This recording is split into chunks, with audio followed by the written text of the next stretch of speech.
So, I guess, so you guys haven't performed yet. Correct. So I'll go ahead and cut that question.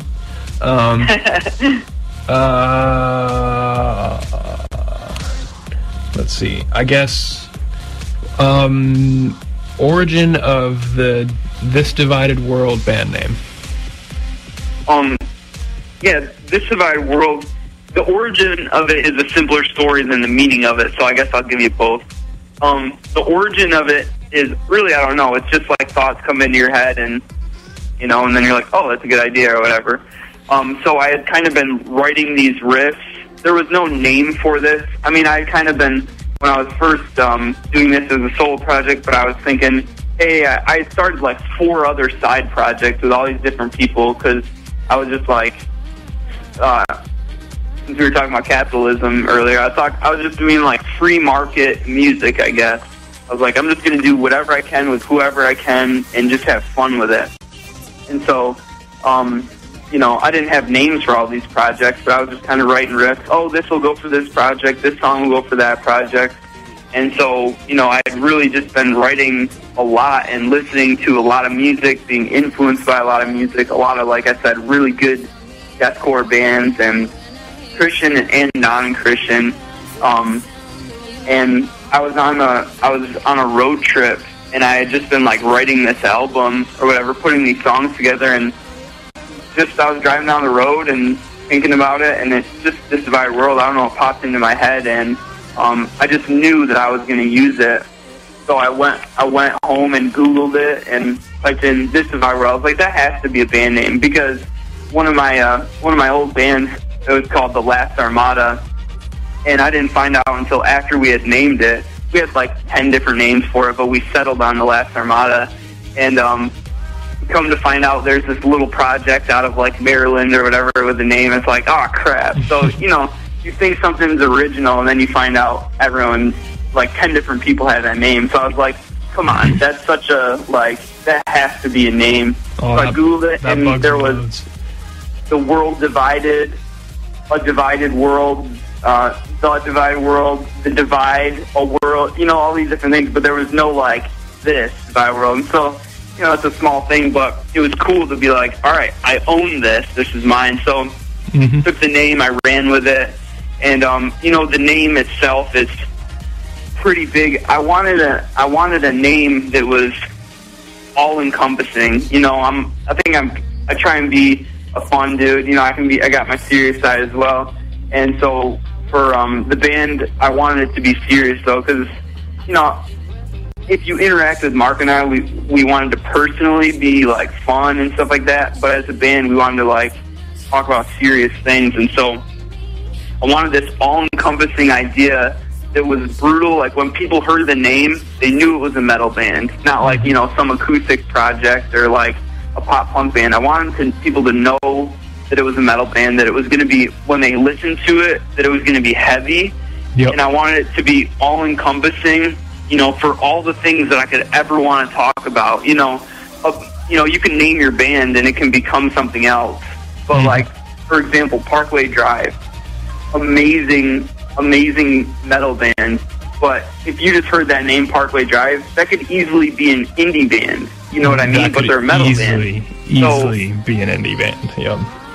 But This Divided World, I mean, that's either a clothing company or like, you know, or it's like a you know, like a, what would you say, like a fundraising company, you know, something like that, like This Divided World, we want to feed children in Africa or something like that, or it's a metal band, you know what I mean? So, or it was like a book title or whatever, but it was never going to be a pop punk band. And so, really a few of the ideas behind it is that This Divided World, I mean, look around you, look at the metal scene, like we're talking about subgenres. I do appreciate to some degree the idea of subgenres, you know, because if you really like progressive death metal, then that's what you like, you know what I mean? So, but, just everything's divided. You know, you can divide it split it down the middle and say men and women. You can say that it's young versus old. You can say that it's communism and capitalism. there's always been this story in humanity of some sort of divide. And, you know, it's my belief and it's Mark's belief and it's the belief of this band that the core, the root of all division is man's turning away from God. Basically saying, I'll be God, and sin and all that, you know, the whole classic church thing that, you know, anybody would tell you.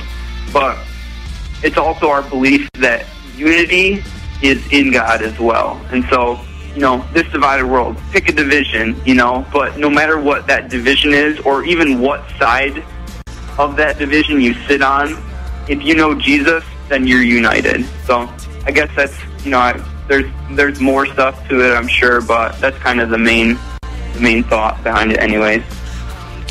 Awesome.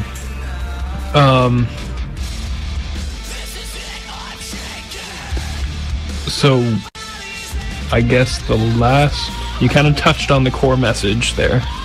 Yeah. And then how about imagery? You touched on imagery as well. But let me.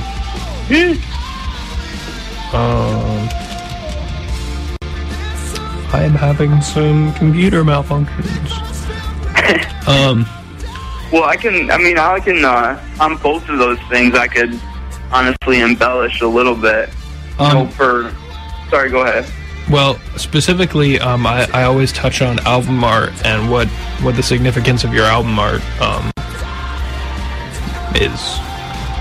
And I believe it's for the When Darkness Reigns. Definitely. Well, like I said, you know, you can have a picture says 1,000 words, right? Such a classic quote, but people always say it because it's so true. And, you know, I don't know how many times for you, I'm sure you have, but you see a great band name, you love their music, a cool album name, but when you see that artwork, it's like, it makes the idea so much bigger. Like, I could be explaining something to you, be like, oh, that's cool.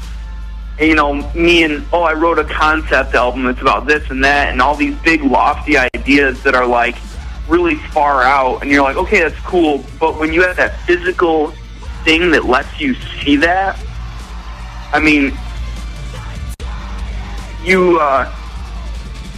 I don't know, it's like if you had a friend that you met over the internet and you never saw a picture of them, and then you meet them in real life. You're like, oh, there's a real person to the personality that I've been talking to this whole time. It's a physical realization of something that's intangible. So, you know, these ideas, you know, you read somebody's lyrics, what realm does that exist in? You know, it's kind of in our heads more than anything. You know, themes and these lyrics and all this stuff, they don't reflect the reality of that person's life. Like Mitch Lucker, the vocalist of Suicide Silence, he wrote like pretty much the entire album Bludgeoned to Death about like killing people. You know, he's probably never even been in a fight in his life, you know, let alone killed somebody. So there's this imagery and just this perception that in the lyrics you can become someone else, and the artwork really can. It makes those lyrics and that band, it makes you so much more epic, and it lets it come to life. You know, that's why we didn't want to like skimp on artwork. We didn't want to just, oh yeah, we'll take this. This is $10, or our buddy's gonna do it for free. We went to literally the best that we could think of. We didn't even think the guy was gonna do it for us. And yeah, we're really happy with it. You know, basically the album title, When Darkness Reigns, you know, I don't know if anybody's familiar with the story in the Bible when basically, you know, Jesus had been around teaching disciples, going around miracles, all this good stuff. And then it gets to a point where one of his disciples betrays him, who, what the Bible says is that basically like Satan had overtaken him.